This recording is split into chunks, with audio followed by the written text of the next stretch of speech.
Well, we're here. Hello, music listeners, underground enthusiasts, and people who point out that my mic stand is really messed up. Trust me, I'm aware. I have 4 less teeth since the last time we talked. That's not important information for you to know. I just wanted to tell you. We're doing a bit of a review today. Or not, I guess not a bit of one. We're gonna do a full one. We're going to do a full review today, and that would be on Sewerperson's most recent project, ufeelme1, I guess. I don't know if you pronounce the one or not, but over the years and across multiple monikers, Sewerperson has not only developed and created an extensive discography, but sort of the extensive discography, with 32 Sewerperson projects and 11 Ninetales projects. But who's counting? And for most artists, a catalog of 600 officially released songs over multiple accounts and just over 6 years borders on gimmicky, leaving the justifiable question if this bulky and widespread output of music is the peak representation of quantity over quality. But for Sewerperson, I just don't believe that's the case.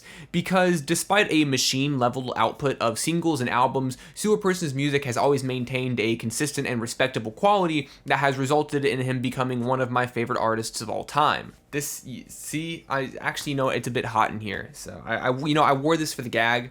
I wore this to be like, oh, I like Sewerperson, but it's pretty hot in my room, so let me change real quick. Much better. Because there's something amazing about witnessing an artist's evolution over the years, passionately and obviously living and breathing music with a creative ethos that can hardly be matched by any single one of his contemporaries. And his dedication to adapting to and polishing different sounds is also pretty astounding. At this point, there's not many prevalent genres that he hasn't flexed some level of proficiency in.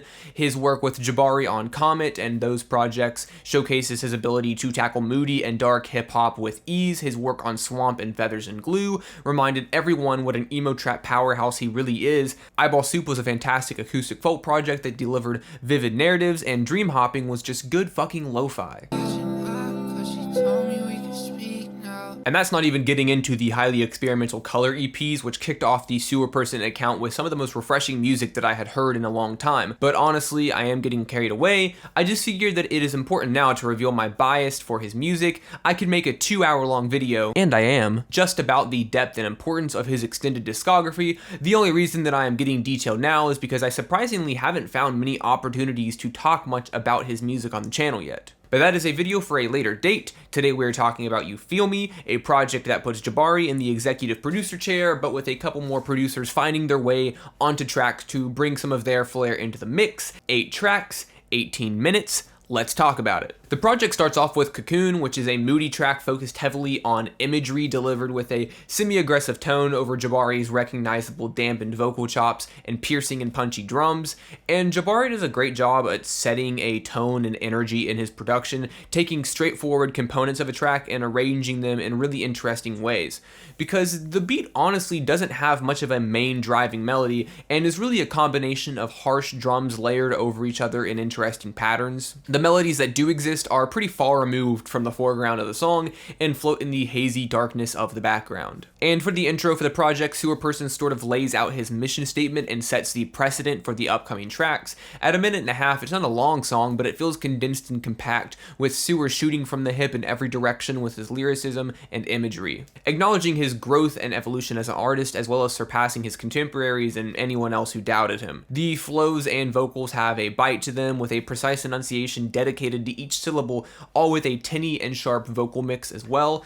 And I love how he words his bars. Sometimes they're rather straightforward, like with the line, "I've been moving different, like I switched to arcade, I evolved again compared to the shit I just made." Fairly straightforward bars. But over the past year or two, his imagery has tended to dive further into either abstract or just incredibly vivid territory, like with the bar, "I will rip through my clothes while I rip off his face. This shit I've been brewing about to change his whole fate." It's a confident and energetic opener, but still teases at more emotional themes and imagery at the end of the verse, letting a bit of a somber tone leak ever so slightly out of the brash and intense bravado. It's a pretty great start for the project. And then we have Muck, which was released as a single for the project, and I think it does stand out as an efficient introduction to the themes and the aesthetics of the rest of the project. The vocal sample and almost lo-fi production in the beginning of the track very subtly wells up a dark energy that quietly assures you that things are about to get moody. And when the chorus hits over a booming and deep kick and nothing else,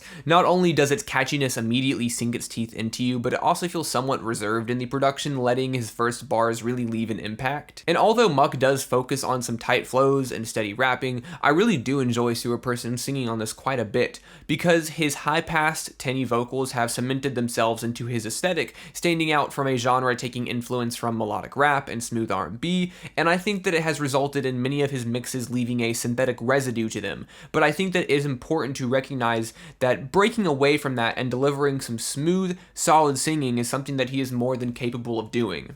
I love the melodies in this track a lot. They really help translate the emotion being delivered here. It feels isolating in its connection to others. Being in a large crowd can make you feel alone and withdrawn, or being intimate with someone can leave you feeling incredibly empty in their absence. I think that in Muck, Sewerperson recognizes this dichotomy, observing the relationship between indulgence and consequence. Also, this track has what might be my favorite bar on the entire project, like the whole project, in the form of she gon' burn me for my bread and pop out quick like she was toast. I'm not even kidding when I say that that is genuinely a genius line. And then over some moody piano and vocal chops, Sewerperson dives into the topic of relationships on take 2. And right after the hook, I enjoy the consistency in the flows. It's just one bar after the other with a pretty beautiful cohesion to it all. The clarity on this track definitely works to its advantage as well. The mix and layout is fairly reserved with minimal background vocals and ad-libs even during the singing or higher energy sections. And in terms of vocal cadence, this track also feels somewhat withdrawn regarding the more characterized inflections that he has been known for over the years, which I think is a subtle yet welcome change of pace for this track. I'm not sure why it stands out so much to me on this track, but I truly do feel like there is a recognizable focus on this song's core components and intention behind its structure. I have no idea if this is even like a noticeable thing to anyone else, or maybe I'm just going crazy, and I just something I've noticed. And it does feel like he's just kind of spitting everything out here. It feels sturdy despite its addressment of tumultuous situationships. It's got great emotionally shaky singing on the hook and clear solid flows. It's just great overall. And then BBL Hips Interlude gives us a return to hard-hitting, slightly metallic, bassy production hip-hop. And it feels like a diversion away from Take 2 in a way, because if Take 2 was an observation of relationship dynamics and their detriment to Sewerperson's life, then BBL Hips Interlude is a rejection of those dynamics in favor of a more loose and free-form lifestyle, focusing more on material indulgences and dedication to music as an art form rather than what can be gained from a committal relationship. On the previous track, he addresses issues with past relationships, and on this track, he straight up says he won't be caught dating. So it does feel like a natural and conscious shift away from the subject matter, almost like one song justifies the existence of the other. And I think that it works really well. Even sonically, BBL Hips Interlude hits harder, has a more processed and engaging mix, and is overall noisier. I just think that these songs, in the context of the project, work really well together. And then I think that by the time we reach Vermont in the track list, a little over halfway through the project, a lot of the overarching themes and motifs of You Feel Me are solidified, because over the course of literally dozens of projects, it's only natural for an artist to exhibit and go through stylistic changes over the course of these projects. And Vermont is just really clean.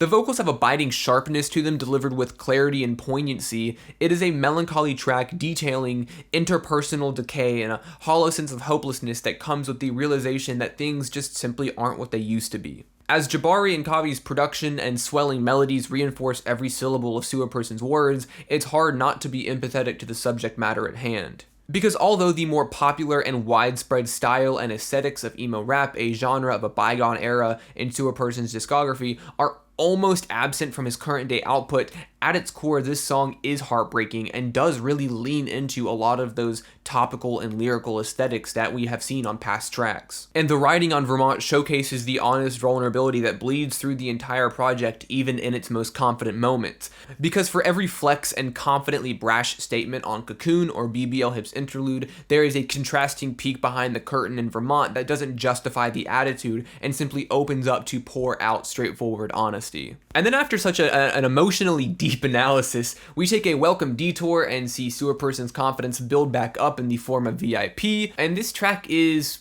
fun. The high-pitched vocal inflections, engaging flows, the audio clips from the other guys really make this song incredibly fun and engaging and just an experience to listen to. It's a trip. And we have a triple threat producer team on this one with Jabari Crater and Shaw Major pumping out some interesting and hard-hitting percussion and swirling and moody melodies that float across the background. And I also love the beat switch. The second beat of this track has an infectious bounce to it. Each piano chord hitting under the elastic, piercing percussion has a wonderful sense and feeling of impact to it. VIP in both sections has some of Sewerperson's best flows on this album, and I think that after taking in some brutal truths on Vermont, this track feels like Sewerperson having a lot of fun on the track, not shying away from the more characterized and out there approaches to his delivery. And the bars are condensed and well written. There's a dozen that I could point to and point out as the standout bars, but I just really love "I didn't know I hated caviar until I could afford to eat it." I think that's a good line. And so I think that out of any track on this project that you could point to as the song where it's just straight lyrical flexing, Whitestone Lake would probably have to be that one for me. It's just one after the other, rapid fire delivery with no stopping, while Sewerperson essentially pours out every simile and metaphor that he could possibly think of, and it results in some pretty fun bars. The Deep State bar is pretty good, and the entire first verse is so lyrically dense when it comes to some of the most creative comparisons that I have heard in a while. I'm also particularly fond of Suit and Tie. When called upon, I treat this like a court date. This crosses upside down had they referred to me in bad faith. I think that's a lot of fun. I think it's intelligently written. And out of all of the tracks on this album, this one feels the most aimless, which isn't a bad thing at all. It just has a slightly more vague, slightly less determined mission statement than the other tracks. Topically, it's not exactly committed to any certain theme, but that is also where it shines. On an 8-track project, I think that this song serves as a necessary diversion away from emotional depth to really let loose and just let Sewer flex some rapping for about 2 minutes. It's great and I love it. Our journey sees its end in the form of Still, a rattling and wide track gently applying some smooth Spanish guitar into a chaotic mix of shattering percussion and overwhelmingly deep 808s.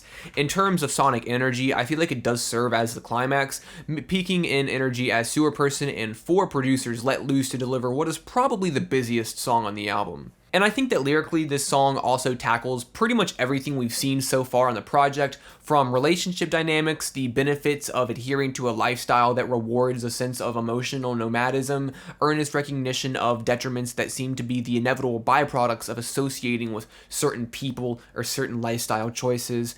Because one could look at the lyrics, one could look at lyrics like, "I told her we need a break because I'm fond of 2 types of cake. I love how that booty shake," and basically write it off as superficially indulgent in materialism, which isn't even a bad subject matter for a song. I think that's a lot of fun. If that was all there was to it, then that would be fine. But the thing that I have always noticed about Sewerperson's music, something that has persisted over the years, been consistent in his discography, is the nuance in which he's able to weave together different areas of life and combine them in the most realistic way possible. Because life isn't black and white. You don't feel an emotion one day and then the next day just feel a different single emotion or only have one personality trait. Sewerperson's music and reflection of everyday life in his music is one of the most attractive things about these songs.